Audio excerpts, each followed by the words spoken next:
passé, c'est que au début de la pénurie de masques, nous on a communiqué sur notre page Facebook un tuto où on expliquait aux gens qu'ils pouvaient fabriquer des masques pour eux, étant donné que ces masques n'étaient pas valides et certifiés, les masques en tissu. Donc nous on a juste informé les personnes qui pouvaient fabriquer des masques pour eux à une utilité personnelle. Et entre-temps, le CHU de Grenoble a plus ou moins communiqué sur le fait que eux, ils certifiaient et validaient que le masque en tissu avait tout de même une utilité. Donc à partir du moment où le CHU de Grenoble a validé ce masque en tissu, nous on a commencé à recevoir des commandes. Et entre autres une grosse commande de Carcassonne Aglo, donc on a automatiquement basculé notre activité sur la fabrication de masques, puisque voilà, ça fait dans tous les cas partie aussi de nos valeurs, hein. L'entraide, pour nous c'était logique de ne pas fermer les portes de la petite fabrique alors qu'on a un atelier de fabrication et de rester chez nous. Pour nous c'était logique d'intervenir et d'essayer de subvenir aux besoins de certaines structures, hein. Oui, parce qu'il n'y a pas que l'aglo, hein, je crois qu'il y a d'autres. Non, voilà, on a eu plusieurs commandes. On a eu aussi des infirmiers, des aides à domicile, des vétérinaires. Après, ce qui s'est passé, c'est que nous, ça a été compliqué parce qu'on a reçu une très grosse commande de Carcassonne Aglo. Donc, en parallèle, c'était compliqué pour nous de pouvoir faire des petites commandes. Donc, moins de 100, moins de 50, c'était compliqué pour nous de pouvoir les produire. Donc, ce qu'on a fait, c'est qu'on a créé un groupe Facebook fermé avec nos réseaux de couturières, des couturières et des personnes du privé qui étaient intéressés pour venir aussi en aide. Donc on a créé ce groupe et les commandes que nous on ne pouvait pas prendre en charge en interne, on les communiquait sur ce groupe et du coup les personnes prenaient contact avec les clients potentiels, entre guillemets clients ou personnes dans le besoin du moins.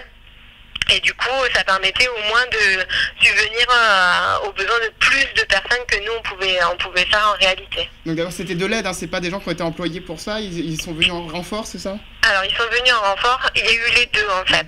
Il y a eu des couturières indépendantes qui se sont mobilisées. Et il y a eu des bénévoles qui avaient des bénévoles passionnés, on pourrait dire qu'il y avait du matériel chez eux et qui ont eu la possibilité de réaliser quelques masques. En général, ce qui se passe, c'est que les bénévoles prenaient en charge des toutes petites quantités parce que chez eux, ils avaient quelques bouts de tissu et du cordon pour pouvoir en faire. Et les couturières indépendantes prenaient en charge les grosses commandes entre guillemets entre 20 à 100 masques parce qu'elles avaient plus de matériel chez elles pour pouvoir en réaliser. D'accord, donc il y avait une partie qui était vendue, une autre partie où c'était plus du don, c'est ça? Bénévolat, en fait. D'accord. Très bien. En fait, on peut comprendre qu'il y a aussi du positif dans cette période. Ça permet aussi de créer de l'emploi et de la solidarité.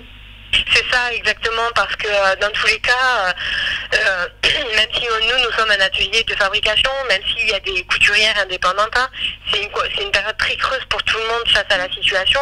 Et c'est vrai que même pour nous, ça a été compliqué de mettre en place une certaine forme de gratuité, étant donné qu'on est une structure, qu'on a, comme les couturières indépendantes, qu'on a dû en plus racheter du matériel derrière pour pouvoir subvenir à des besoins. Et même si on a tout essayé de faire un geste, que ce soit autant les fournisseurs, que ce soit les couturières ou que ce soit nous-mêmes, dans tous les cas, on a toujours essayé de mettre en place un prix juste pour ne pas abuser de la situation et que tout le monde puisse être gagnant-gagnant dans cette situation. Voilà, il faut aussi expliquer que le masque nécessite un certain matériel. Du coup, nous avons décidé de créer le masque validé par le CHU de Grenoble, qui est donc en coton avec un intérieur molleton, avec des liens à l'extérieur pour pouvoir le nouer convenablement, et du coup qui demande une certaine dose de matériel, mais aussi un certain temps de réalisation.